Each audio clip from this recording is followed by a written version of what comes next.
नमस्कार, जय हिंद। आप सभी जानते हैं हमारी एक सीरीज़ चल रही है जिस सीरीज़ में हम रोज़ रीडिंग करते हैं।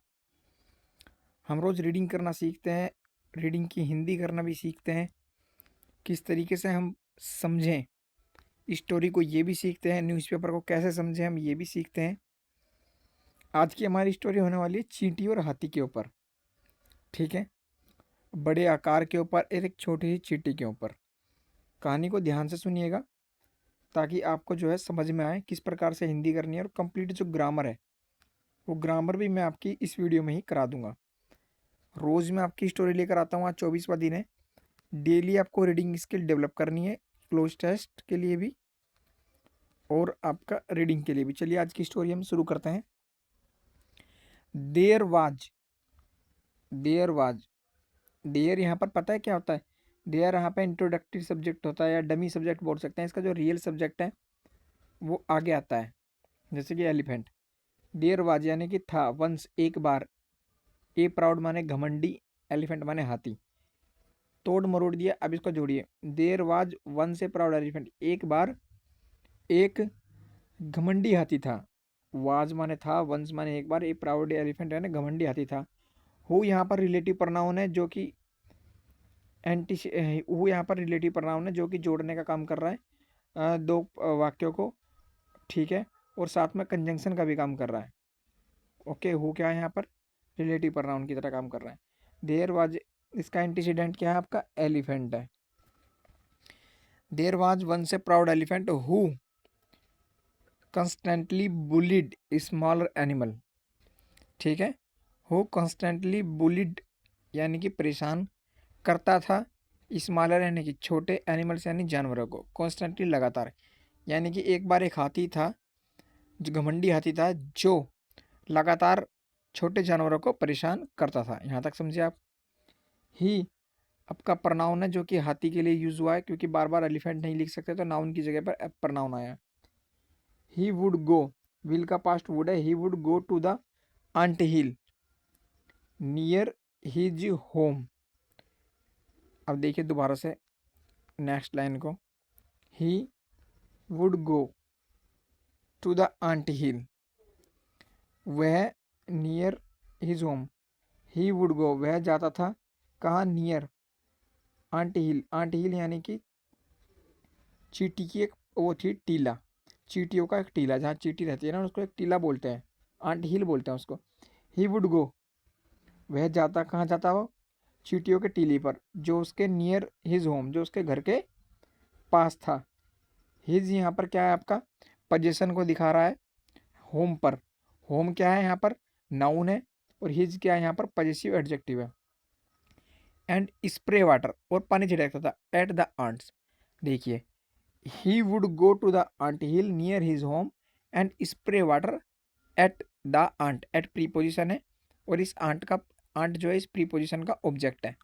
अब देखिए, वह अपने घर के पास चींटियों के टीले पर जाता था।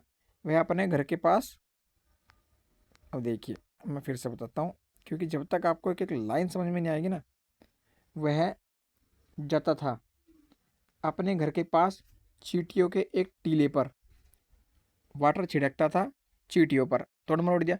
वह अपने घर के पास चींटियों के एक टीले पर जाता और पानी छिड़कता। वह अपने घर के पास चींटियों के एक टीले पर जाता और पानी छिड़कता। हो गया 2-3 बार के मैं sense clear. The ants with their size, चींटियाँ अपने आकार के कारण। The ants with their size यानी कि with their size, their size, their यहाँ पर क्या है? फिर से एडजेक्टिव, पॉजेसिव एडजेक्टिव। साइज पर पोजीशन का काम कर रहा है। The ants with their size, अपने आकार के कारण। कुड डू नथिंग, कुछ नहीं कर सकती थी। कुड कैन का पास्ट है, डू नथिंग कुछ नहीं कर सकती थी, ठीक है? कुड क्या है? मॉडल है, मॉडल के बाद हमेशा और की बेस फॉर्म आती है। Could do nothing but cry, कुछ नहीं कर सकती थी, रोने के अलावा कुछ नहीं कर सकती थी चींटियाँ, आकार में छोटी थी बेचारी। द एलिफेंट, हाथी, जस्ट लाफ्ड, हाथी क्या करता था? हाथी जस्ट लाफ्ड यानी कि हाथी क्या करता था? हाथी हंसता था। जस्ट माने बस यहाँ पर। द एलिफेंट जस्ट लाफ्ड यानी कि हाथी बस हंसता था। एंड और थ्रेटन्ड यानी कि धमकाता था। द आंट्स, किसको? चींटियों को। दैट ही वुड क्रश, यानी कि वह कुचल देगा, डैम टू डेथ, वह कुचल कर मार देगा उनको, किनको, डैम, उनको कुचल कर मार देगा, हाथी बोलता था चींटियों को। वन डे, एक दिन, the ants had anger, enough anger, ठीक है, ants had enough anger, enough यहाँ पर एडजेक्टिव का काम करेगा, एंगर यहाँ लिखा नहीं है, ठीक है, अंडरस्टूड, आप समझ लीजिए, यहाँ में यहाँ लिख दीजिए। आंट्स हैड इनफ एंगर यानी कि चींटी को बहुत गुस्सा आया, एंड डिसाइड किया उन्होंने, to teach the elephant a lesson, यानी कि चींटियों को बहुत गुस्सा आया, उन्होंने सबक सिखाने का फैसला किया, एंड डिसाइडेड, फैसला किया, decided, to teach the elephant a lesson, यानी कि हाथी को एक सबक सिखाने का फैसला किया। दे, बहुत सारी चींटियों के लिए आया है दे। वेंट, वे गई, past indefinite, went, straight, Sidhi.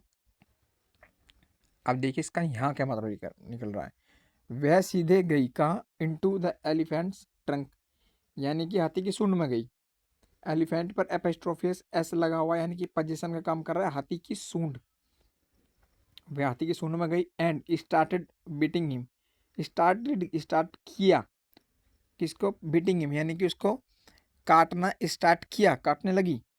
The elephant could only howl, elephant क्या करता था, कुड ओनली हाउल, यानी कि दर्द से चीख सकता था, इन द पेन, दर्द में क्या करता था, चीख सकता था। ही रियलाइज्ड, उसको एहसास हुआ, हिज मिस्टेक, हिज फिर से पॉजेसिव एडजेक्टिव है, मिस्टेक ना होना, उसको अपनी गलती का एहसास हुआ, एंड अपोलाइज, अपोलो, इसको क्या हुआ, देखिए इसको क्या हुआ, हिज यहाँ पर पॉजेसिव एडजेक्टिव है, और मिस्टेक क्या है यहाँ पर, ना होना, ठीक है। अब मैं आपको बताता हूँ, फिर उसने अपोलोजाइज किया, क्या किया, ही रियलाइज, उसको पहले एहसास हुआ अपनी गलती का, and he apologise to the ants, उन्होंने क्या किया, उसने अपोलोजाइज माने उसने माफ़ी मांगी, किससे, चींटी से, एंड ऑल द एनिमल, और सभी एनिमल से, जिसे वह करता क्या करता, ही एनिमल जिसे वो क्या करता, ही बुलीड, बुलीड माने जिनको वह परेशान करता था। अपोलोजाइज माने होता है आपका माफ़ी मांगना, पास्ट का है ये, ओके। तो इस तरीके से आज की हमने स्टोरी की, आपको कैसी लगी, यानी कि कोई जानवर या इंसान छोटा हो चाहे बड़ा हो, सभी की अपनी एक स्ट्रक्चर है और सभी की अपनी एक खास पहचान है, तो किसी को परेशान नहीं करना चाहिए, ओके। तो आज की अपनी स्टोरी थी, कैसी लगी आप मुझे बताइए, ओके। जय हिंद।